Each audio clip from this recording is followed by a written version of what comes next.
watch Survivor, and when the show ends, you really want to talk about it with like-minded friends. It might be hard to find some, but don't you shed a tear. Check out the Purple Rock Podcast, and this is what you'll hear. John will make some dumb jokes, and he likes to yell and curse, and if they're not available, the backup hosts are so much worse. Spend the whole time being jerks, telling you you're wrong, and so we got this other jerk to sing you our theme song. It's the Purple Rock Survivor Podcast. Welcome to the Purple Rock Survivor Podcast. I am John, my co-host is Andy, and we are talking the finale of Survivor 45, where Florida woman has come out on top through a series of unfortunate and poorly planned events. Honestly, I can think of no more appropriate manner for Florida woman to win. Andy, I can only assume that you are just aglow at watching exactly what Florida has to offer. Always. That's how I describe any thing I view on Florida stuff. I mean, it was, we'll just go into opinion of the finale because it's going to come out. I mean, first of all, how'd you enjoy this one? So we're recording a day later. People may have noticed, so we didn't post. It's because you weren't able to watch this until yesterday. So I'm 2 days removed from watching this, and I am already mostly completely just removed from watching this. It's kind of like it's already over in my mind. I've closed the page. I've moved on. So welcome to the podcast where I talk about these sort of things. But it's just like, indicative of the season as a whole. Did I hate it? No, there was never hate. Did I enjoy it? No, there was never really enjoyment either. But it wasn't even like boring, right? Like I wouldn't consider it boring, but it was also not at all engaging. It just kind of was. I think it was, it was entertainment in the moment. And it's the type of entertainment that I'm just not going to think about again. It's definitely a season of Survivor that I watched. And when you ask me 2 years from now, like, oh, you remember such and such player from that season? I'm going to be like, no. I mean, to be fair, what season is that not true of? Good point. Touche, my friend. Maybe Caleb gets remembered just because, he made NBA references and he succeeded at a shot in the dark. Like that was a thing that happened. I might remember that, but they're gonna be like, oh, I remember that Reba 4. And I'm going to be like, who? Yeah, it's just there's nothing markedly wrong with the finale. That's a lie. There's plenty of things wrong. We'll get into it. But again, I'm not upset. I'm not worked up about it. In some ways, it'd be better if I were. The same thing, we were saying similar things about 43, and it was kind of meh and dull. I feel like this was better than that, but I don't really have any positive indicators or reasons why. I just was everything. It was I don't even say it was fine. This, I think, is sub fine, but it was okay. It's whatever. 3 hours of my life were spent, and I didn't feel like, oh God, when will this be over? But I was also rarely ever excited. And if I was, it was but it's not going to work out, right? There's maybe some there's a possibility something interesting will happen, but probably not, right? And as it turns out, the answer almost always, both in this finale, but almost always for the season was no, not really. Nothing exciting is going to happen. Yeah, I don't think, 43, I was actively bored, and that was the worst. I think a lot of times in this season, I would tune in, I'd watch a solid 90 minutes of TV and be like, all right, that was, there are worse ways I could have spent my time, and I enjoyed it. That gameplay was what it was not great. The cast, again, was what they were, also not great. But I was never actively trying to do something else or distracting myself. I was like, okay, I'm committed to this. I'll watch this. I'll see what goes down. It's just, I didn't have investment like I did last season. And I think what it is this is the season. This is more season of a whole talk. I think it probably applies to the finale as well. It was well crafted. I think the show did a good job making something out of what they had. I think that's probably why we weren't as bored or, bothered by what was going on. I think this was a professional effort of television, not necessarily a commendable one. And that's like, it kept moving, I mean, I kind of was amused and also bored, but amused by that. Like, we got the return of the parade of losers in sort kind of a way in the finale. No parade, no walk, no march, but they did do the thing where they talked about each member of the jury in the order of which they left, having to find nice things to say about them. And it's like, oh, look at that, return of the old friend. And I can't even blame this one on the extended episode length, because of course this finale was the same length that all finales are. But that was kind of a fun little twist. I mean, the fun little twist for me was it had been so long since I was able to fast forward through a parade of losers, and I finally got to do it again. So if anything of consequence happened during that time, I am unaware of it, because I was like, nope, not really interested. Yeah. Let's move on to the final tribal. So they mixed that with what used to just be web content of the jury speaks, right? And they get different opinions on the various jurors and what they think is going to happen. And one thing that was really great in that was, of course, Caleb. The one potential, superlative of this season. Tell me he made an NBA analogy. Oh, no. I now I worry that I've oversold it. More, he was assessing Jake, and it's like you could tell that Jake kind of had an idea of what needed to be done, and then there's a cut, and you just know that Caleb finished that sentence but could never do it. Poor guy, And so because they wanted to cut it as though like Jake is going to have a chance, right? They had at least two jurors say nice things about Jake. But, clearly he did not. So I don't know. The finale was the finale of season 45, and that's the best descriptor I could give it. Yeah, I mean, it felt like, if you really just wanted to see a basketball game and there just happened to be like some local basketball game going on in your time. It's like a high school game, it's a college game, it's whatever.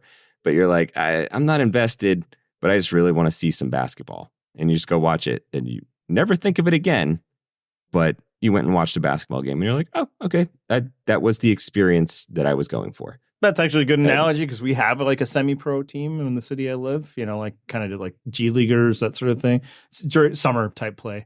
And I went to a game, free tickets or whatever. And how was it? It was basketball, Again, it feels unfair to be judging these players. They are of sub-professional quality. But it looked like basketball. And right. There are times when you're watching and it's like you can see why these guys aren't pros. And you got that in this finale at the final five, where every single one of these hapless losers fucked it up. It was, you know what? I'd say 4 out of 5 of them fucked it up. It was just, the things that were happening in this episode, it was just a constant, I was just shaking my head at some of the stuff. Like, it's not like I expected better. And yet still, I was like, come on, really? Yeah. This? It's like the San Antonio Spurs. They were not supposed to be good this year, but they weren't supposed to be this bad either. Right. And let's keep on this NBA train. It's not Detroit Pistons' epic losing streak bad, right? Like, at least there is within that, like, oof, this is a historical stinker. Like, no, it's not that. Like you said, the producers and the editors, they're good at their jobs. They made an entertaining season out of this.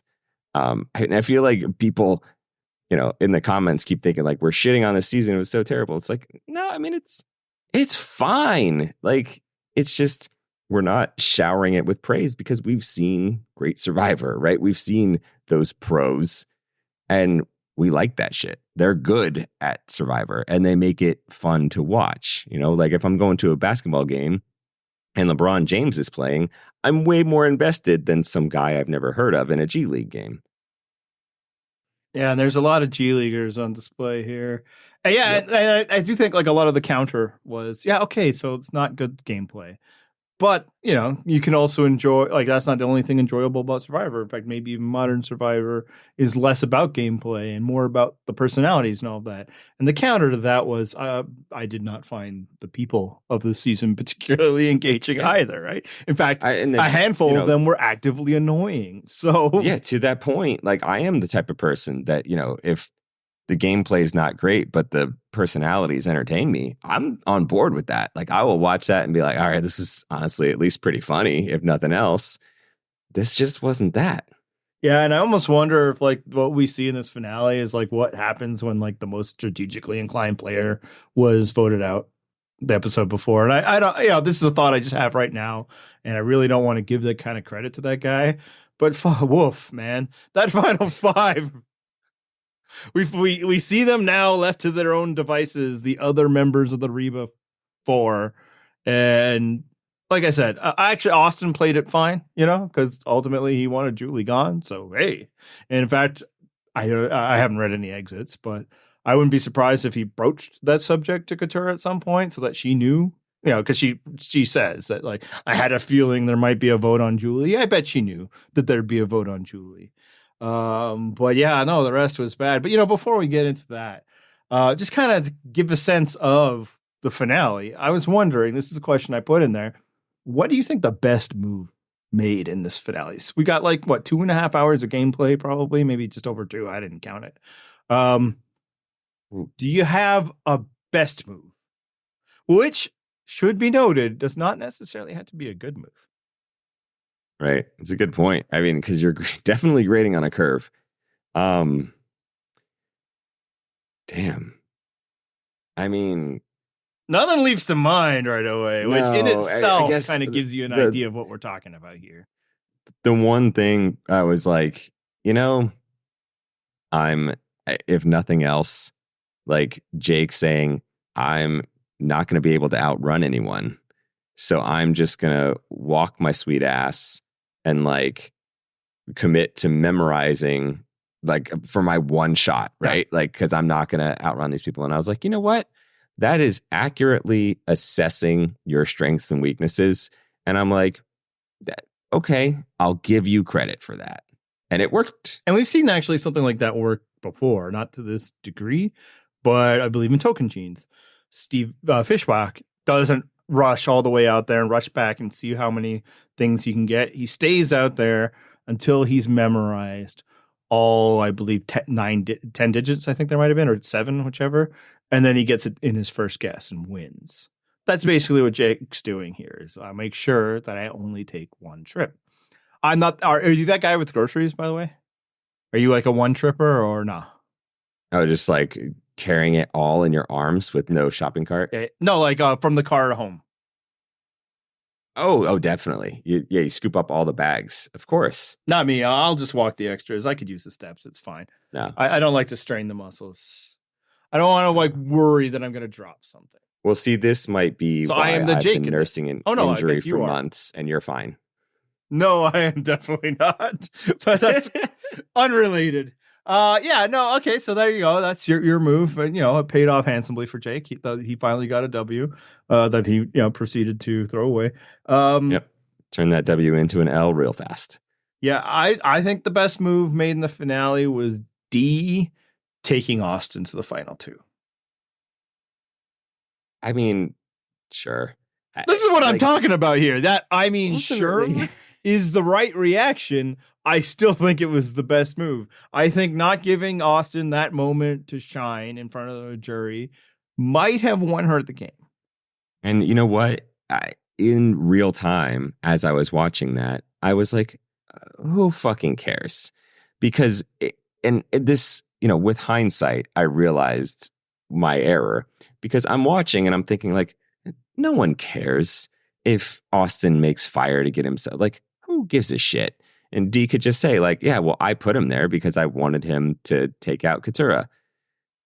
However, my fatal mistake there was that I forgot that, these are below average Survivor players that are also then below average Survivor jurors, right? They don't recognize good gameplay because they don't have it, Well, right? Like, game so they recognizes no similarly- game in that respect. Like I'll actually say that for this for the jurors, maybe they would be capable of recognizing Survivor gameplay.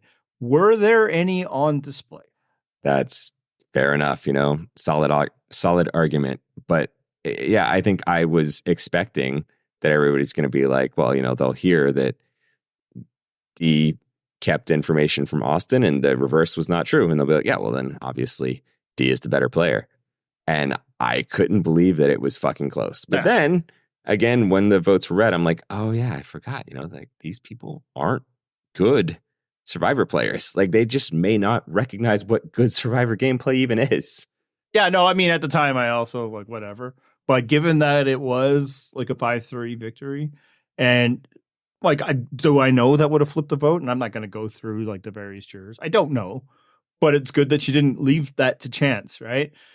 We know she wins with Austin in the final two this way. We don't know what happens if Austin gets one more thing, right? Then like the resume on those levels are tied. And then at that point, how much do people weigh both? She kept the secret. He didn't. Because, he didn't, but he could have argued, yeah, but I was the one who got Julie out at 5 instead of, you, who you should have gone at 5. We'll talk about that later. Yeah, man. So it's like if the margins were that slim, because then it's 4-4. And like I could see Jake voting for Austin if Dee had just gone back on his word. It was like his one request to let me do this. And then she's like, actually, nope. I think she might have lost the season if Austin, like, there's a chance. There's a world in which she loses the season if Austin, like, starts fire really quickly, which would have been so stupid. So I'm also glad it didn't happen. Right. But yeah, I mean, I also just bring that up to show, man, like, that's what I think was the best move of this finale. So, whoa. Because should be nothing, right? It should be nothing. But there was no other good gameplay on display. It was so bad. I was trying to think of anything. I actually forgot that Jake had done that because of what happens as a result afterwards. But yes, like I said, it was his one win in a season of like absolute failure. A quick apology here, like you might be hearing disaster going on behind me. That's because I'm fostering some cats. So if you hear terrible things happening in the background, just know that I tried to edit those things out in post. Yeah, so other than that, it was a series of errors and somebody had to win, which is actually pretty indicative of the entire season. I know now there's like this great push to try and retro engineer that like this was the result of like one true winner, manipulating things and working her all powerful social game throughout the entire season. I reject that. And as evidence, I will quote Dee herself, who said that like she was incredibly lucky because she was in the Reba 4. Or that she was put in Reba, which I think is good heads up and, good, modesty and all of that, but also a complete, truth of what was going on. She didn't have to do anything until 6, at which point I think she did the best. Of the people there, she did the best. She outmaneuvered the other people in that 4. But until that moment, it was kind of just sit back and let everybody sabotage themselves. And that actually is, of course, the only reason why she won in this episode itself is, sabotaging oneself. We'll get to it. And, to that end, if you just put in, say you sub in Emily in Dee's spot in that tribe, does the Reba 4 still do this exact same thing? Does Emily end up then taking the win? She obviously wouldn't well, I shouldn't say obviously. Anything could happen, but she might not have that same connection with Austin that she could exploit. But still, like, I don't know. I feel like Dee was not essential to that Reba 4 sticking together. Like, they just happened to like each other and they stayed together while everyone else was falling apart. Yeah, like they didn't have to work hard at it. I would have been more impressed if it was like an example of 4 people like checking in and rechecking and outmaneuvering when people were coming after them. But that never happened. It was both the other tribes falling apart while they, to some small degree to credit, because often other survivors haven't done this, allowed it to happen rather than screwing it up themselves. Right. I think the example of this is that throughout the season, when you'd hear someone say to one of those group before, hey, we should vote out someone within your 4, they would just say, no, I think we should vote out this person instead. And then everybody would say, oh, yeah, okay, that's fine. There's just not pushback on it, and if you don't have to expend that capital, right? Like if all you had to do was say, no, how about this? And then not keep engaging in a fight for it, then that's not really a difficult path. Yeah. Full marks to them for not making it harder on themselves than everybody was trying to do it. Again, many a survivor, hell, most of them on this season, but even in the survivors past, would have screwed it up, right? They would have just, but this is too easy. I want to do something. So they did that. Yep. But like full marks doesn't mean masterful gambit. It just means, hey, I mean, you didn't screw up the gift horse that you were handed. That's cool. I think it's the gift horse thing is about looking in the mouth and all of that. But you know what? It's a messed up idiom. Yeah, I was going to say a messed up idiom is like, a tribute to Survivor 45. Exactly. Yeah, man. So no, I'm not going to like suddenly now talk about how masterful it was. They didn't have, the winner of this season didn't have to do anything until final 6, at which point she did probably the best move of the season. And then should have been fucking gone at 5. Just dead to rights through no maneuvering of her own escapes. So when people want to talk about Dee being like the best player of the modern era, the greatest player since, I don't know, fucking Parvati or whatever, there people are going to put it out there. And on one hand, whatever, have fun. You're unserious people, but you can enjoy the show in your own way. She should have been gone at 5. And the only reason why she wasn't, again, indicative of this entire season, was somebody else fucked it up for themselves. Dee didn't do anything to make Katurah fuck that up. Dee was completely unaware that something was happening. And I know this because Dee herself was like, my vote doesn't matter. I just am not going to vote Julie. Right? Right. She wasn't. Which you only do if you're like, well, I can be safe here. And, I'm confident that Julie is going. And so I won't waste my vote. Yeah. She either thinks that Julie is going because Jake's idol that Austin told her about. We have no evidence that she ever goes to Jake himself to, confirm any of this. And I'm pretty confident in saying she doesn't, because did we ever see Dee have a conversation with Jake this entire season? Dee, the masterful, greatest social player of all time. Did she really I bet they're there a long time, but in no part of the narrative of this season does she form any kind of connection with a dude in the final 3. All right. Anyway, so she doesn't. So either she thinks, well, Julie's going, and you know what? That's not so bad for me. I don't like it because, she's one of my multiple number ones and I like her personally, but, it's probably better that she's gone. Or that Jake's idol isn't, real, and she's voting for Katurah, which is what she tells Julie to do. And what does Julie do? Not vote for Katurah. That's how, Dee, her masterful spider webs of social connections. She had 3. The entire season, she had 3 meaningful social connections, which, oh my God, what an amazing player, right? Now, that might be more than anybody else's season, full mark. She's the rightful winner of this season. But if we're comparing historically. So she has Julie, a really meaningful ride or die through the whole game. Great bond. It helped. It was mutually beneficial and probably more to Julie than to Dee in the end there. But I think, it helped. There was a time when people came to Julie, hey, let's vote out Dee. And then that didn't happen, right? Austin.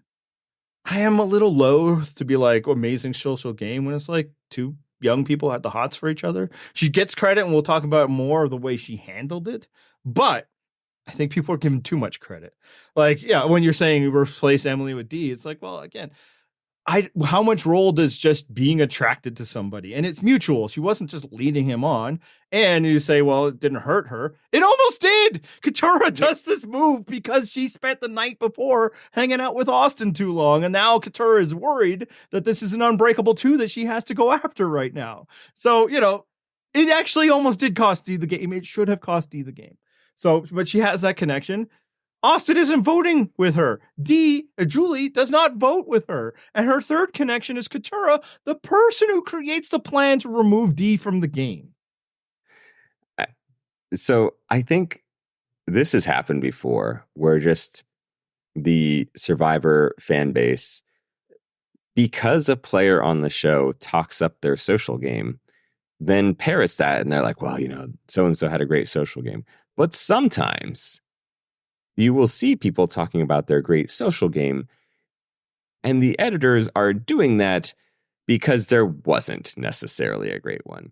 In this case, I don't think it's entirely true. I do think you're right. There were some actual social connections she had. You can't really deny that. And there's been many alliances in the past where people have gotten like itchy to do something and they've just fallen apart, right? So on that front, they're getting credit. They stuck together. But it's it's not her. We have no indication that she was the instrumental force keeping the three of them together. Or four, sorry. Continue. And the thing is, she's not bad. She's fine. She's not terrible. And she clearly had social connections. I would say Austin and Drew had done a better job of talking to other players, at least from what we saw, talking to other players, getting them involved with her. However, apparently she'd had some form of connection with Katurah, because there was definitely enough of a relationship there that Katurah was, I always wondered how Katurah thought that she was in with this Reba group. I guess it was through D. I don't think it was as apparent on screen that was happening. No, because we see Katurah talking with Drew. We see her talking with others. It wasn't until the move against Drew, and it's like, oh, okay. Right. Yeah, I don't know. I think people are going to hear this, and they're going to be like, wow, you're really shitting on D. No, everyone this season fucking sucked. She sucked less than some of them. So that's great. I'm happy for her. Yeah, no, I mean, I think she probably was the best player this season. I also don't think she was anything more than an adequate winner. And so this does bring up something, though, that I wanted to address, because, once upon a time, there was a Survivor winner named Kim, and people gave her shit because she dominated the game, but she played against bad players. And that's always the knock against her. It's like, oh yeah, she's such a great player. It's just because she played against shitty Survivor players. Well, you know what? Dee just played against shitty Survivor players. It's not like she did well. Kim actually did well against some shitty Survivor players. Now you have more of a comp. Yeah, there. no, it can't not be lost when we're making the case of Dee, the great winner, that she was dead to rights at 5. And the only reason she survived is through a historical self-sabotage act. One of the worst, examples of self-sabotage in the history of this show. Let's talk about her, because the Katurah thing was wild. And I say this as someone, I enjoyed Katurah on the season. It, again, a low bar because I'm grading against the other cast who I didn't really like. I found her entertaining when she was shitting all over Bruce. Her cult story was fucking wild. What a ride. But then in this episode, so many things where I was just like, wow, what is happening right now?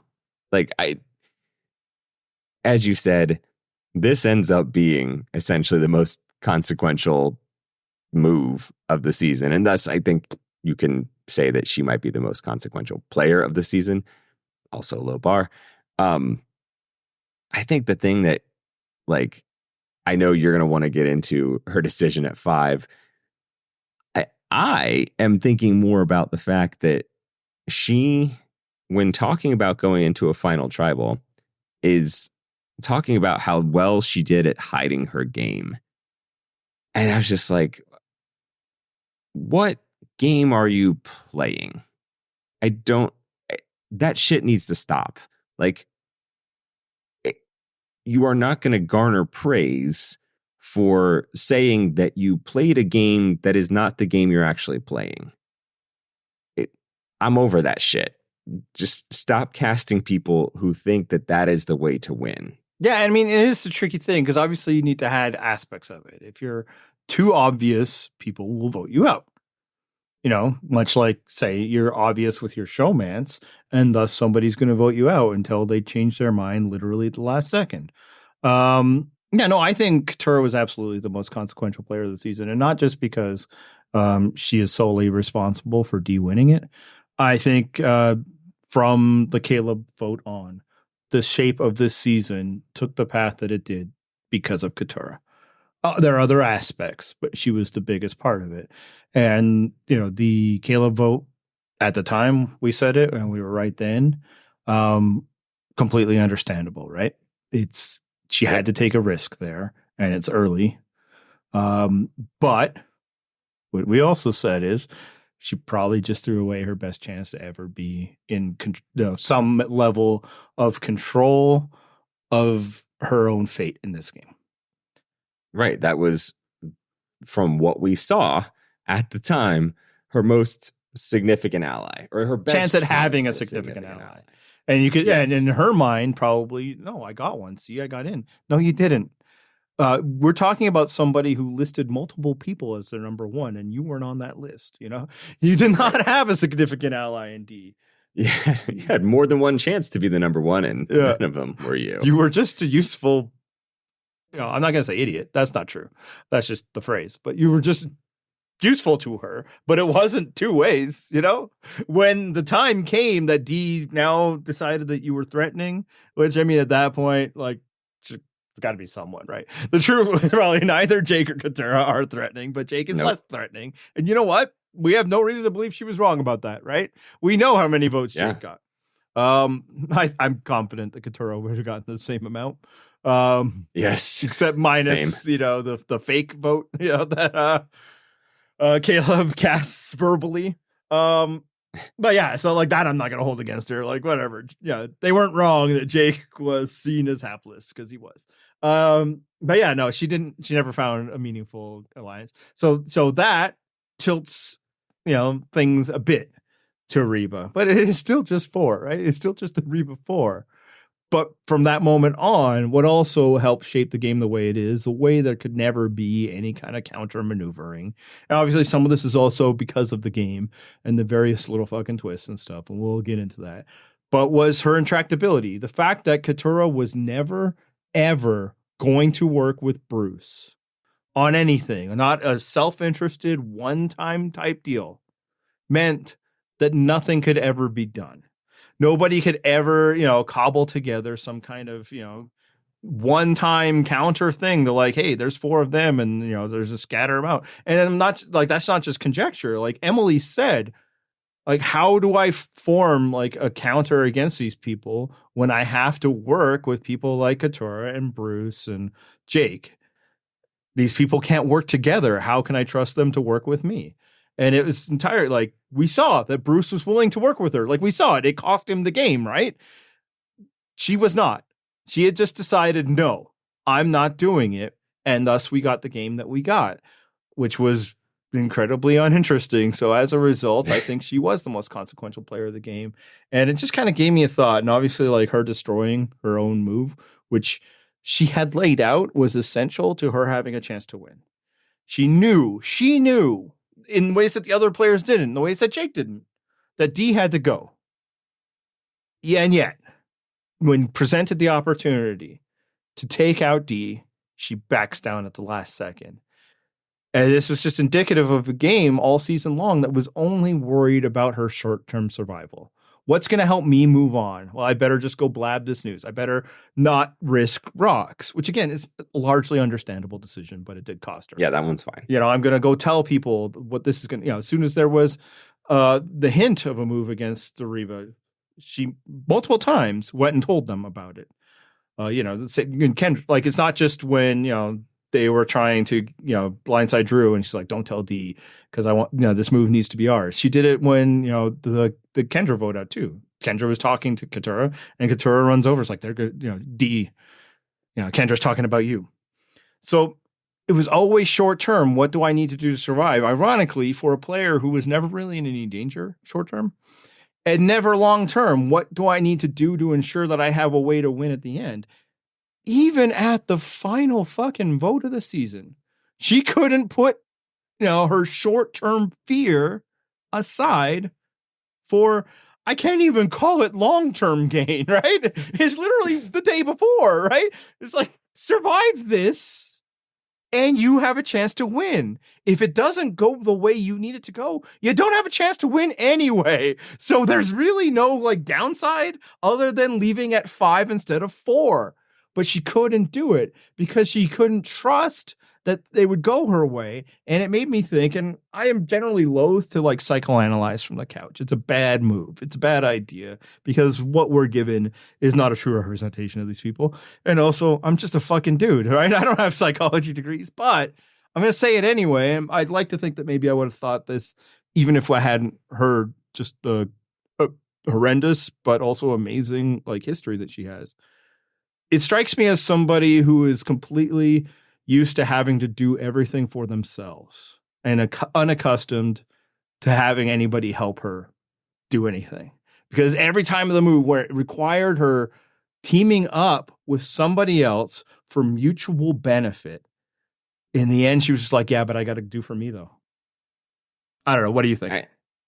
I was going to say the counter to that, the other side of that coin is, D had that luck of being in the Reba tribe, right? But one of those things you just mentioned is that they couldn't cobble enough votes together for any of those votes. The thing is, they probably could have in one of those insane twists that they kept doing where, so many people are immune or so many people can't vote or we're splitting into these smaller groups, whatever. All of those things could have been opportunities to break up this Reba 4. And the Reba 4 got lucky every time. The numbers broke their way. The right people were immune. The right people couldn't vote. Whatever it had to be, it worked out for them every single time. That's true.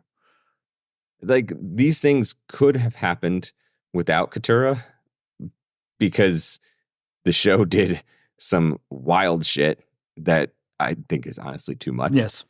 But yeah, ultimately, D survives because of luck. I mean, you always need luck to win the game. I'm not trying to shit on her for this. But the Katurah thing, yeah, she wasn't ever going to vote with certain people. And I don't even think it was just her. I think there were some other ones that were just not willing to vote with each other. Either that or they were convinced that they just had an in with this Reba group, which, if that's the case, I guess I give more credit to the Reba crowd for thinking or making these other people think that they were tight, that they could have been the fifth Reba person.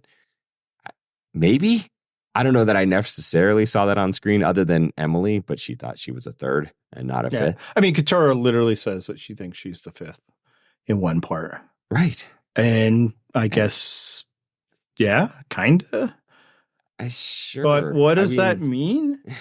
What it means is that you get taken out of aiding. And again, you weren't going to get any votes, but I guess we don't know that for sure. I know it. Oh, no, I know it. I know it in my bones. Deeply. There's nothing in the history of Survivor, I believe, more than Katurah would not have gotten a single vote from that jury. And, it wouldn't, if it was an older jury, it would have been a lot of vitriol directed at her. The modern, more, collegial type style where they, everybody seems to be trying to ask their questions through smiles and stuff. But it still would have been a whole lot of, so we were never able to do anything because of you. Why? How did that help you? Tell me how that helped you. And all she could be like, I'm still here. It's like, cool. Yeah. Because it was never important to get rid of you. And then she'd talk about a hidden game that she was playing, and everybody'd be like, okay, well, but the actual game that we were playing, you would not participate in with us. So, but they didn't have to do Thanks. that because she sabotaged the chance that she herself laid out. And yeah, I mean, that's the, like, I'm not even upset about it. Like, that's where I started to turn to psychological, because after the heat of the moment, when she screws it up and then she, does what everybody this season was doing, gaslights Jake about her screwing it up. We do get a confessional with her where she realizes now the enormity of her fuck up. And that's where it's like, it's just got to be like something in her that like she just can't, she just could never get to that place in Survivor, which is a really weird place where you need to trust in a game where you can't trust. And it could all be that it just broke. Yeah, that moment where she heard that they were all snowing her under about, Bruce's idol. And from that moment on, she was just like, I got to do it all for me. And obviously, like, everybody in Survivor has to do it for themselves. But you also, because one vote is never that useful, except in one scenario, which, could have happened this very episode. Actually, well, no, we'll talk about that. But you need to trust, and it's not even like a trust, like I trust that person, they have my best interest at heart. No, they don't. But trust that you share goals together, like that doing something with this person will help you. And she could just never do it. It was always like her trying to play solo in a way like that was not beneficial to her. It was just beneficial to the group that already had the power in the first place. Yeah, when you say trust, really it's that you have to trust that your interests are aligned. And not even long term. No. Just your interests in that moment are aligned. That's what you have to put the trust in. And like the thing with Bruce, I mean, I get it. I wouldn't want to work with Bruce either. But if the only option to make yourself have a winning game is to work with Bruce, well, shit, I don't like that guy. I find him super annoying. But unfortunately, I would find a way. I've worked with people that I find terribly annoying and awful before. You find a way when you have to. Oh, wait. No, you weren't talking about me. Oh, shit. Were you listening? No, I mean, somebody in comments mentioned this, and it's absolutely true. Sandra worked with Johnny Fairplay. Sandra worked with Russell. In short term, yes, because it was beneficial to her. And Katurah would never get there. And yeah, that makes her a bad Survivor player. But I'm at this point more interested in like, it's got to be something in her life that's just like, because I've just never seen that level of intractability. Actually, that's not true. I mean, this comparison came up a lot with Laurel Johnson. I was just thinking of her. Yes, that's the one. But she was in a key, like final 3, like alliance. Like she had, like Katurah wasn't even that, like, so, I mean, a final 3 that she was destined to lose, but at least like she had a seat at the table. Well, Katurah's like, you are one of the outsiders. You recognize you were the third wheel on the date. And again, just this episode, just do your own plan. I mean, she's still going to lose the season anyway, and she couldn't do it. The fact that she couldn't do her own plan at the last time she gets a chance to vote, just like there's something more than just Survivor happening there. And it's kind of interesting. Not so interesting that I feel like the show shortchanged us and like giving Katurah a fairly one-note edit. I know that's like a comment that's going around. What else were they going to do with her? Like, I'm sure she had other plans. Of course, I bet she did. Everybody has other plans, right? Her secret game that she kept hidden. Mm-hmm. None of it was of any consequence. So why should it make the show? I don't understand when people get up in arms about this. And some of it, because they like the person, right? And some of it is like this childish belief that the show should tell us like what's really happening out there. Bro, seriously. I know it's called reality TV, but it's not real. Like it's never been real. It can never be real. They're condensing like thousands of hours of footage into like 90 minutes a week. They need to pick a lane and pick a focus. And any plan that Katurah had prior to the merge was meaningless. She never went to tribal council. Anything she had after was also meaningless because she was ineffectual, except in the ways that she was getting in her or everybody else's way. So yeah, if her story was just she wants to get out Bruce, well, I think she really did want to. So I don't think they were inventing that. And then after that, it's well, she didn't matter due to her own choices. If we want to talk ineffectual Survivor players, though, because there's another option. Oh yeah, that we could. It's our boy Jake. Poor hapless Jake. He's not very good at Survivor. Like it was bad out there. And the thing is, I think there was some degree of, because he's entertaining, you almost want to believe oh, maybe it's just that, he really was out there trying and just couldn't get it done. No, he's not good at this game. He's not great. I mean, the whole thing with, I guess I see once he laid out his plan with the idol and Austin and all that stuff. Okay, I guess I get what you were going for there. You were trying to do something. I get what he's going for. Right. He should not be going for it. Right. And that's the way that you chose that. I don't know. You're trying to make a flashy move. There's multiple options at that point. And I don't get it. Why was that the thing? Saving yourself with an idol would be enough. I promise you that. Yes. It would be at worst the second flashiest move of the season. It's and the other one was piece of paper came up with the right word.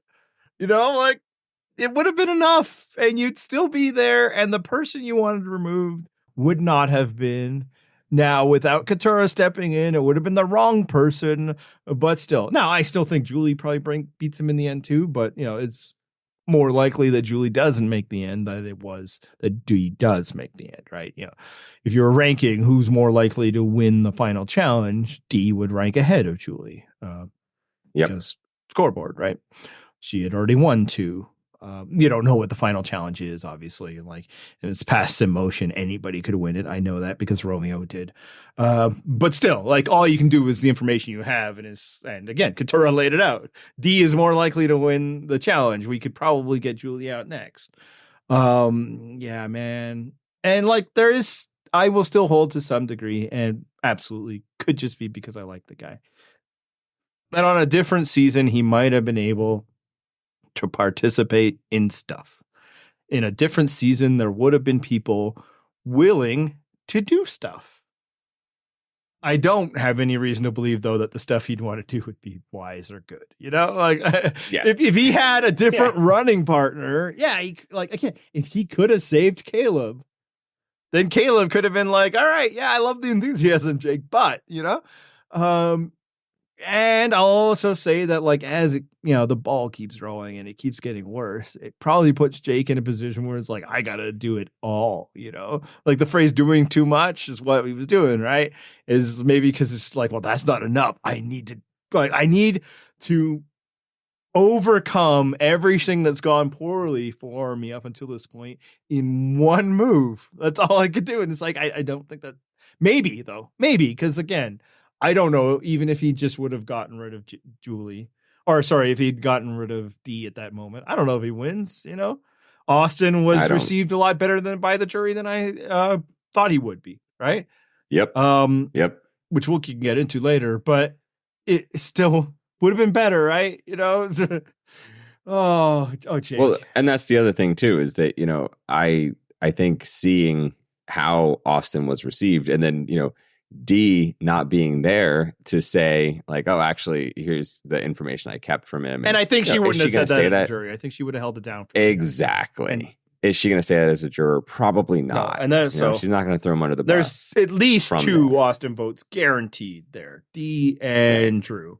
And then I think you could probably, say Julie does go out at Austin probably still beats Jake, but maybe now Jake gets some votes.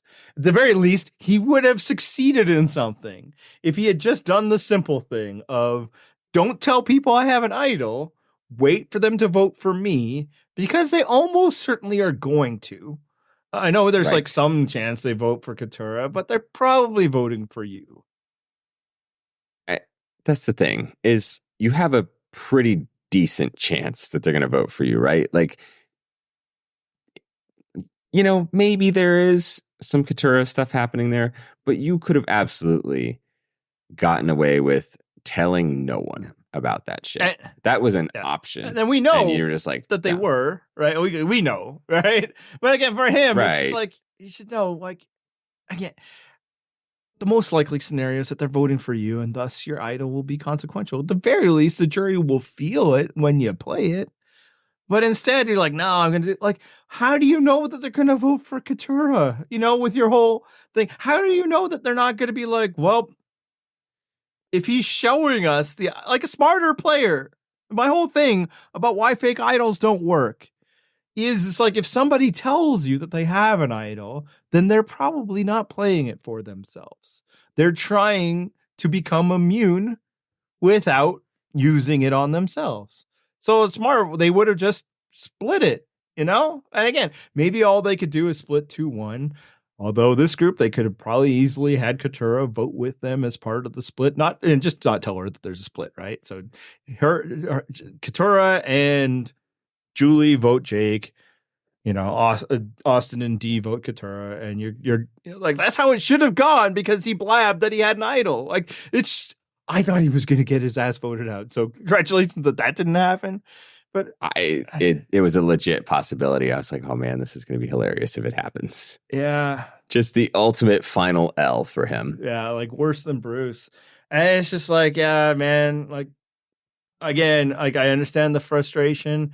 I do think that the show rightfully highlighted him as a potential, but there's still somebody who could shake things up. Because without him and the way, he keeps saying his intentions to do something, they would have had nothing, right?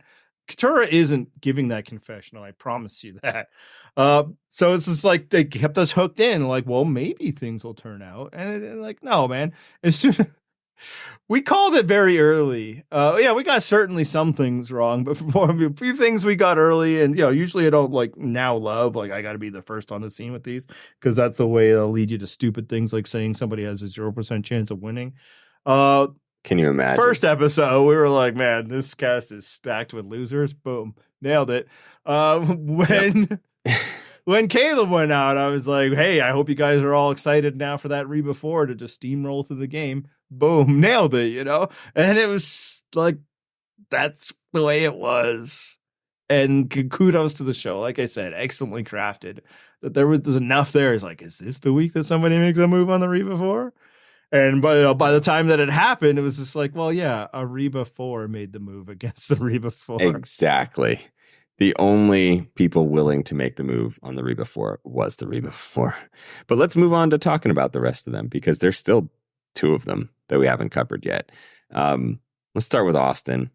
What were your thoughts on Austin? Yeah, I think all of us were overrating the degree to which his game-losing screw-ups would be public knowledge. And thus, everybody's like, he's got no chance now. He's got less of a chance than Jake. There's some people that were even crazy enough to be like, I think Katurah. No, those people were unserious, and I wasn't worried about them. Yeah, man, like, honestly, his game wasn't that different than Dee's, right? It's just that one critical error, which marks to her and demerits to him. But other than that, like when they were laying out their cases, it's like, yeah, he did do those things. I think Dee did well that every time he said, it's like, I brought in Emily. She's like, but I brought in Katurah to like keep making sure that the scoreboard was even until she was able to drop that hammer. But other than that, yeah, it's all right. He was a member of a dominant alliance that went unchallenged throughout the game. Yeah, I mean, I said it earlier, but I can't believe he got as many votes as he did. And, it's in hindsight, yeah, I get it and I accept it. I understand why. But, ultimately, it's partly just that there wasn't great gameplay. So, the difference between Dee and Austin, as someone who watches and values a certain type of strategic game, yeah, my vote would have gone to D. But I get why people would be like, oh, I'm much more into someone who does flashy things with idols and advantages and shit like that. And or just somebody was more useful at camp or more impressive in challenges. Sure. 'Cause- although, well, D was more impressive in challenges. Well, no, they both won. Well, no, I guess she won 3. D got 3. Yeah. Yeah. So, and I'd say he was probably a far more greater linchpin in the group challenges that, we often forget how they go. She was good at things that required, foot and or hip movement, I mean, one of the ones she won, by seconds over him, So it's like, again, I'm not going to say she was head and shoulders better than he. No, they were fine. And then that's what I'm saying is I think there was degrees, and I can see so why. Like, yeah, if Bruce jury. and Kendra are more impressed by that, then that's 2 votes and the other one's true. Yeah. And also what I'd say is that does at least puncture a bit of the hole, and D is a social goddess type argument. I don't think she had a relationship with, Kendra, who should be noted wanted to vote her out. I don't think she had any relationship with Bruce up to and including taking a shot at him during deliberations, which I don't think really changed anything. I think his vote was already set. And then, as part of a core 4 alliance that people are going to now rewrite history that D led, Drew clearly didn't think so, right? Like, it was a 4. It was 2 and 2 and then a different 2. And like the key to D's game and why she was better at Austin is when both of them caught feelings. Again, it's mutual. This isn't some, wow, D really used her, sexuality to win over, which is icky. Like, some people will say that that'd be masterful. Other people would say she's, a vixen. It was neither of those things. She is into him. He is into her. Good marks for her for keeping her mouth shut in that key moment of the game. And he didn't. And there you go, right, man. So if it then ends up being a 5-3 vote, I think that's the difference between the two of them, and thus she should win. I think I said in the comments, after it happened that it's actually pretty cool because we'd had so many seasons where, having a relationship on the show just submarines it for the woman in that relationship, right? And in this case, the woman sets aside the emotion, uses the information that she wants to, keeps things from her romantic partner. I don't know what the hell you want to call him. But anyway, she set the emotion aside and focused on the gameplay. And that's cool that we finally got to see that after 45 seasons. Yeah, but, it almost cost her, right? Again, it did. We're now and as time goes on and people will forget, you're see it finally, she escaped the curse. No, she didn't, man. She was dead to rights. And then the author of her death backed out at the last second. And that person authored this because of the showmance. It almost was the same story over and over again. And then they get to the final 2. It's well, hey man, every time a showmance gets to the final 2, the woman wins. That's just how it goes, man. 100%. Just every time they have the Money Hall thing, the Money Hall thing fails. Every time. So no, Austin was fine, but it's the other thing, and why, again, I'm not praising D. I should note, in case, again, I think she was the right winner of the season, and not just in that way that everybody who wins is the right winner, because the objective is to get more votes for you at the end, and thus if you do it, you deserve to win. But more I do think she was the best player of a very poor group of choices. I don't think I would have been impressed by any member of the Reba 4 winning, just because it seemed just so fucking easy for them. That it was just Dee did what she needed to do to win, and she outshone the one person of her alliance that she needed to. Or I guess 2, right? Obviously, she got Drew out. It wasn't a move that she initiated, though. Again, that must be noted, again, for the history, when people talk about how Dee just fucking ran things and goddamn queen. She was told when she wasn't supposed to be about the way that the vote was going, and then she was like, oh, cool, I'll do that. It wasn't her move. Removing Julie, the other member, was absolutely not her move. It was Austin's, actually. The one person that didn't screw the final 5 up.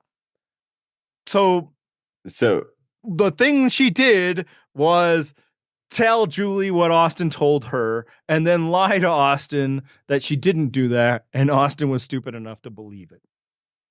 yes. And also Drew was Yes. stupid enough to believe her. I think Drew was stupid enough to believe Austin believing her, but still, Yep. oh God, it was perfect for her. And she said in interviews like she was waiting for it. And I believe it, that she was waiting for the moment. And if the moment never come, you just grab the last question or like, hey, I got one more thing to say. But then when Austin was like, and she never told that Julie about that. Oh, Austin. Oh, so it really shows not only that like she really snowed him over. It's like, what? You believe that? Yeah. Let's quickly talk about Julie, and we'll probably be quick because I don't have a whole lot to say about her. I think there was, she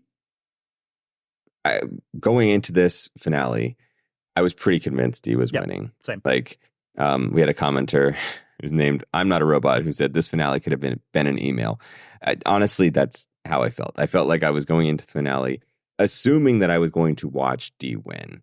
Like the long shot scenario for me was like, well, maybe it could be Julie. I really undervalued Austin's chances. And in hindsight, I realized that was dumb. But Julie, I guess the case was only she had one move, she did a thing once. And on this season, it's sort of like we just said with Jake, that would have been fine. That might have won you the season because you actually did a thing. So, Julie, had she made the final three, I could see it. I could see her having won just because, she did one thing one time. Yeah, not against Dee, because she's just I played my idol, and Dee's only because I told you. Exactly. The big move there was never giving Austin back his idol, which is just fantastic. There's a lot of talk about Julie's she's so much better than the archetype, right? That she did more than what, the mom usually does. And my argument being not really, it's just she happened to be on a season where she didn't have to do more. That being a dependable alliance mate was all that she needed to be. And it almost got her out of the game at 7, or maybe it was at 8. I know there was a few attempts at her life before, but I think it was 7, 7, and then 6, they thought it was her, but it was Drew. And then 5 is finally there, right? I don't think she did more than her type usually does. It's just usually for her type, that's not respected because people are actually out there doing other things. This season, nobody was. So her season 2 ass gameplay, which was not just hers, it was almost everybody's, was enough. And thus she seems better than other mamas types. But yeah, she was fine. Okay. That's my Julie's thought. She was fine. Yep, exactly. As I said about so many things this season, it's fine. I mean, it was forgettably fine. I enjoyed it in the moment. It's almost out of my brain already. Yeah. So it is a season go ahead and where 2 people quit, and neither of whom would be the player I would consider to be the worst player of the season. Let's go ahead and, in the spirit of the season, put a bow on this. And let's talk about the season as a whole. We're not doing rankings just yet. We do that once a year. We usually do it after the second of the back-to-back seasons airs. Where are you feeling on this one right now? Obviously don't give me a number, but we're at season 45. It feels like this wouldn't have a 4 in front of it in my rankings. Again, not looking. Right. Because I don't think it was bad, but I also don't think it was good. And a few things I wonder if it's just because also I didn't need as much, right? I'm less emotionally invested in Survivor as I used to be, not in a bad way, not in the show has gone down, in more of a healthy way. Hey, it's a fun thing I do, I enjoy talking to you and sometimes the other people that are the not yous that are here. I enjoy interacting with people about Survivor, and again, nothing in this season actively upset me. We never got to a point where it's why am I doing this? Those are always the worst seasons, where it's makes me actively question myself for being invested. It was never that. But at the same time, it's so the quickest comparison is 43. And it's like, I don't think like I wasn't as annoyed at times throughout, but at the same time, 43 did have at least a thing that impressed me. Jesse and his gameplay to the degree where it's like, I bet it's not going to work out, right? Like, there's no way this season is, won by a great player, right? 45 didn't have that at all. Like, this season doesn't have a Jesse. So it's like, does that make it worse? Or did like the editing make 45 just a more enjoyable experience throughout? I don't know. That's the thing that I'm going to have to weigh. It's like, it's just probably right around 43. I'm not sure which was better. I think for me, the comp going in when I'm ranking is going to be like, this felt very San Juan del Sur to me. And that like, I didn't complain about this season in the way that I did about San Juan del Sur. Cause that there was multiple episodes about food, man. Right. Like there were times that I was just like, oh, fuck, what am I doing? I didn't really feel that way this season. Right. However, this season also lacked the like standout finisher gameplay. There was stuff that happened at the end, not quite on the same level of Natalie's stuff there. So for me, it's going to be right around that San Juan del Sur where it was like, the cast was fine at best. I mean, I feel like this was a slightly better cast than San Juan del Sur, but that's just because the bar was so low there. Yeah. Although San Juan del Sur had, Natalie, Jeremy, and Kelly, I know. and we don't know. Some of these people could be that, right? Like Kelly was nothing, right? Yep. Yeah, Jeremy both showed a lot of promise, but also like he's kind of sucking. Like, so it's possible. Yep. But I'm not anxious to find out. There's only like one person on this cast I'd want them to cast again. Like there's some others that'd be like, that's fine if you do, but just Caleb. Yep, that's it. I know other people will speak up for Jake, and it's great that they had affection for him. I enjoyed him too. But it's like I feel like I've gotten the Jake experience. Also, I fully anticipate and better be that returnee seasons are also governed by the diversity initiative. In which case, we're talking max 5 white dudes, and I don't think Jake makes that cut. So, obviously this season missed on a lot of levels for us. Yeah, I mean, we actually skipped out recording an episode, I think 3 episodes ago, just because we're like, I don't know that we have anything more to say right now. Let's take a week off and see what happens. And then that ended up being that we ended up taking 2 more weeks of not, hosting together due to unforeseen things. But yeah, so it's like, we were never as annoyed as we were San Juan del Sur. But I also feel like that's just growth on our parts, right? Like we are just a little more disengaged from the show in a healthy way. So I don't know if 45 was better. It just kind of was. But I do think the editing was a big part of it. Like the show has pushed some really good ways in that they just presented it better. It just felt more refreshing while we were watching. And then when we were done watching, it was like, fuck, man, there really isn't much going down, is there? Yeah, I mean, I think it's really that, the people who make the show are very good at their jobs. We've called that out many times. Like they can make entertaining TV. And, I think they did the best they could with this cast. And I enjoyed the time I spent watching the show this season. So overall, though, like obviously this is not a top tier season for us. What do you think was to blame for all this? Like what went wrong and what could be fixed to not have this happen? Yeah, and obviously there's going to be multiple answers. So I'm just going to pick, like if I had to pick one, what would be the most to blame? I think it was the cast. Like it just wasn't a good cast, man. Like there's just nobody equipped to play the game at the level that it requires to be played now. And again, I know like that's not the number one goal. They're trying to cast people that will be interesting television. That should be the goal. But I should also say, like, swing and a miss on that one too, right? Yes. So that's the thing. I said earlier, like, I'd be very fine if they just cast entertaining people and those people turned out to not be good at Survivor. I'd be like, well, you know what? That's okay. I enjoyed watching them be bad at Survivor. But it's just like 2 tribes just fell apart due to their own problems. Like one was historically bad. Again, 2 people quit. and there was another that was just so stunningly bad.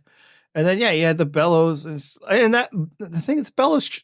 It was really just the Katurah Bruce thing that just made it so they just could never get do anything, and thus fell apart. And full marks to the Rebas for taking out Kelly when they did, because I honestly I don't think Kelly could have done anything, but she was the only one that could have, right? Because again, I don't think Katurah was ever going to work with Bruce, so it didn't matter, right? Yeah, I just think it was just the wrong, these people weren't good, man. We had multiple people, we were talking about it several times, who were just annoying. And, what's nice is only one of them made the jury, so you can forget. But that one, he got a lot of time in the edit, right? Fucking Drew, this episode was a great reminder of the word of the day fucking calendar Drew, always telling his goddamn stories that it's you're a young man who is just so impressed with his own intelligence, and I can say that easily because I know of which I speak. Fuck that guy. So it's man, and for the longest part it felt like he was the main character because he got more of the explanations of what Reba was doing, because I just don't think the others were as good at it. Also, I don't think they were actively doing things. There will be a good campaign, because there always is, that they were hiding Dee's masterful moves. But she herself, when explaining them, wasn't really talking about all the stuff she was doing early, right? She was just, I do think there's a chance that it was as simple as what was shown. Somebody mentioned her, she went after them. Honestly, her move even, against Austin to get rid of, who was it they even got rid of when they saved Julie? I don't even Emily, right? Which actually was very good, right? Emily was somebody that was coming for her. I thought there has to be more to this conversation that led her to believe confidently that this isn't a move that's going to either remove Austin from the game or herself. Dee was in trouble. Austin had another idol. He could have played it. He didn't. Which is another reason why it's good that he didn't win. But it could have cost her. And no, it really seemed as simple as, I told you this, so you can't do this to my other number one. What? That is terrible. All she did was strong arm her and reinforce to this person that you have two number ones. Guess what Julie doesn't have? Another number one. But again, it worked. That's all I can say is it worked. Good for her. You were better than the other players this season, but I can't call you better than other players. I can't call you better than other players this era, modern era, who didn't win. And all she has is that she won, except that she shouldn't have. She should have lost at the final five like many of them did. And it just didn't happen. Not because of anything she did. Anyway, but yeah, so I think it's the players. And I will say, admittedly, I am someone who's more likely to blame the players for when Survivor doesn't go well. But I'm right, so I'm cool with that, man. You know what? We also, earlier this season, we talked about how the show was overdoing it, right? They're doing too much. So it's not just that we will blame the players. We will also say, when the show has done too much shit and gotten in its own way, that's not the players' fault. But I do agree with you, overall for the season, it was the players. And as just one thing that stuck out at me, I was watching that preview of the upcoming season. I saw one player for 7 seconds on my TV, and I was like, yes, that's a person I want to watch on television. And want to share which person that's it. If it was the guy who said stay positive, test negative. That was good. That was good. That guy. I'm sold. I saw him for no time on my screen. I'm like, yes, can't wait to watch that guy play Survivor. He looks very fun. I'd say the woman who wants to be the first person to ever win stood out for me, because she was incredibly attractive. It's late on a Friday. Nobody's listening this long. I can say it. But I can watch that, and what strikes me is that, as good, and we've given them plenty of praise for how well they produce the show and edit the show and all those things. I think they're obviously last season we were talking about some of the huge casting wins that they had, right? Like Jam Jam, amazing. Carolyn, wonderful. Like awesome casting there. Just kind of a whiff here. Like I think Caleb was the find. Maybe the other great player was the person that Austin ended up subbing it for. It could have been. Yeah, no, and I do think, like, again, I'm picking one. I do think, like, the taking the way of the votes is fuck it. They gotta stop it. It's just too much. And we went off in there, and I do think, like, it could have gotten in the way. Ultimately, I think because of the way these players were, I think we probably at the time oversold how much losing the votes would have impacted any kind of future gameplay. I have no reason to believe that these people would have done anything differently had they had votes. I'd made that point previously too. Like it's, in a theoretical universe, yes, your vote is super important and it matters. However, the way this season played out, like you've seen how these people vote. They didn't want to split votes. They didn't do anything. They're like, okay, all of us can agree to vote for this person. Great. That's what we're going to do. All of us can agree that we're going to split between these two people. Great. That's what we're going to do. That was it. There was no like, you're never going to get a plurality vote. Actually, I guess you kind of did, but not intentionally. 1-1-1-2. It was amazing. Right. Just swing and a miss. I don't know. Yeah, no, like there's talk at the time when like Bruce lost his vote. That's why they couldn't make a move. No, Katurah wouldn't have done it. So it doesn't matter, so that's why it's like, and then all the other stuff that the show does with like the merge that's not a merge and then splitting them up, all that shit sucks too and it needs to go. But like they did that last season and last season was magic. So that's where it's like these people they didn't have it and it happens, Hey, something they did this season they didn't do last season, though, was the 90-minute episodes. And now that we've had a full season run of that, where did you ultimately land on as to how that affected the show? Ambivalent. I don't have an answer. Because you go.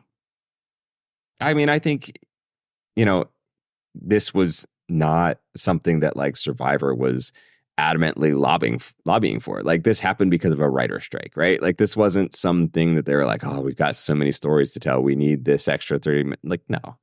This was just CBS was like, shit, we got to fill more airtime. We don't have scripted shows. Could you do 90? And they're like, yeah, of course we can. Give us more money. And the CBS was like, no, you don't get any more money. Just cut together the shit that you already have and feed those people a rotisserie chicken. Oh my God, the rotisserie chicken thing. They spent $7. So anyway, next season, I don't know whether or not that's coming back, but there has been some like encouraging ratings news that like Survivor's killing against what, man? There's nothing on. I mean, they really beat those reruns of Abbott Elementary. I mean, sorry.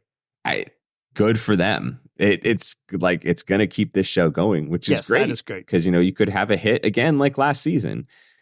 So if the 90-minute thing keeps up, I think considering that they managed to make it entertaining for me with this cast, I'm pretty confident they could do that again. Yeah, so like the feelings are mixed because I do think some of the best stuff that came out of the season, like the most fun edits, that sort of thing, might have only happened because they had more time to play with. So that's a good thing. The bad thing is like, it did end up resulting in spending a lot more time with players that weren't worthy of it. And that was always my worry, man. It's like, I have more time to get to know these people. Yeah, but what if I don't like those people, right? And again, I don't dislike them, but I'm not interested. And then I do think like as the game progressed and it became obvious that like nothing is really going to happen here, like that we had like a South Pacific ass type season here. And like I would get antsy. And I like Survivor. So yeah, if you give me more of it, I'm going to watch more of it. There are limits, obviously. I don't watch any other version of Survivor but this. I don't seek out extra content anymore. In part also because it's difficult. I think I'm geo-blocked from the official CBS stuff, although they put it on social media and I generally don't care. Bonus scenes or anything like that. Like pacing matters. in telling stories. Many shows that I watch, shows that are better than Survivor, have gotten themselves in trouble when they're like, hey, you have all the time you want. We're just a streaming service. We don't need to work around timing blocks. And all of a sudden it's like something was lost in making it longer. Sometimes jokes are better when there are fewer of them. Sometimes tension is raised when there's less time. But do I think that, was that a problem throughout this season? No, I think sometimes it was. Sometimes it was nice to just kind of be around. I know a lot of people enjoy that you got to know these people better. But again, doing so didn't make me like them more. So I don't know if that helped or not, because it could just be these people. But the other thing that's unknowable for me is what we've been getting at. There wasn't anything else on, throughout this season of Survivor, I was probably watching 3, maybe 4 weekly shows. That's a small number for me.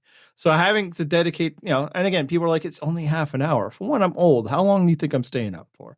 2, it's not just half an hour. I obviously dedicate another hour plus to the show, right? The next night. So it's but it wasn't really intruding on much this season. If they do it again next year, I don't know if that's been confirmed or not. People can say in comments. Their TV is going to start coming back, So it's just those are the kind of things where I don't know if it was good. I don't know if it was bad, but I know it wasn't bad. So I don't know if it was good, but it was fine. It was just like everything else this season, damn it. I was going to say, that's just the summary of the season. So I was trying this is why I said to John 3 weeks ago, hey, let's just take the week off. Because it's I'm just saying the same shit over and over again. We keep saying it's fine. And that's the problem. It's an accurate take. Say it's fine and but then people in the comments are like, oh, you're so down on the season. No, I said it's fine. I didn't say it's bad. I would say it was bad if I thought it was bad. It's fine. And with that, is there anything else to say about this fine season? Absolutely Me not. neither. All right. If you want to see all those comments, you can find them on purplerockpodcast.com. You can see the fantasy final standings for our Survivor Fantasy League very shortly.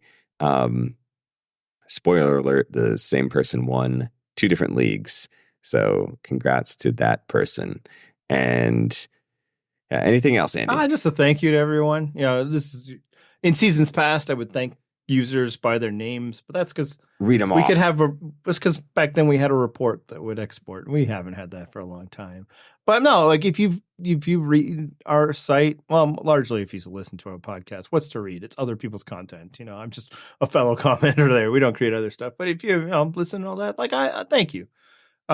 We've been doing this for 10 goddamn years now. Oh my God. And that's crazy. But, as much as you and I like to bellyache about, and it does get repetitive, I enjoy it. I clearly am somebody who enjoys broadcasting their thoughts, and that we have as many people out there that are interested in hearing them is nice. It's nice.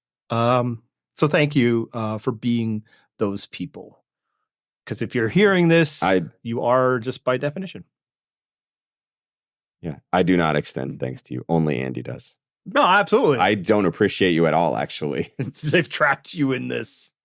You've forced me to do this for 10 years. I hate you actively. So leave those comments on our website, or you can email us, purplerockpodcast@gmail.com. And that's about it. I hope everybody has a safe holiday season for those who still have the holiday season. Those of you who are finished your holiday season, if you're listening, then it must have been safe. So good on you. Good job. Congrats to you. Also, thanks to Mike Hirsch, who does our theme song and does customized outros. And so he did one earlier this season for us. And you might kind of recognize the one that he did for this particular episode. So let's hit that theme music. It's getting late. I just can't wait.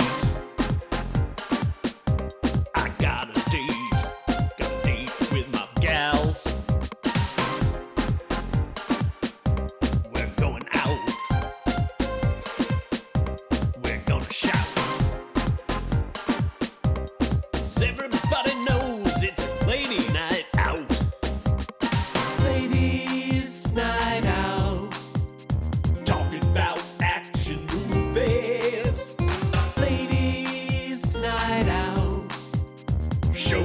off and feeling groovy.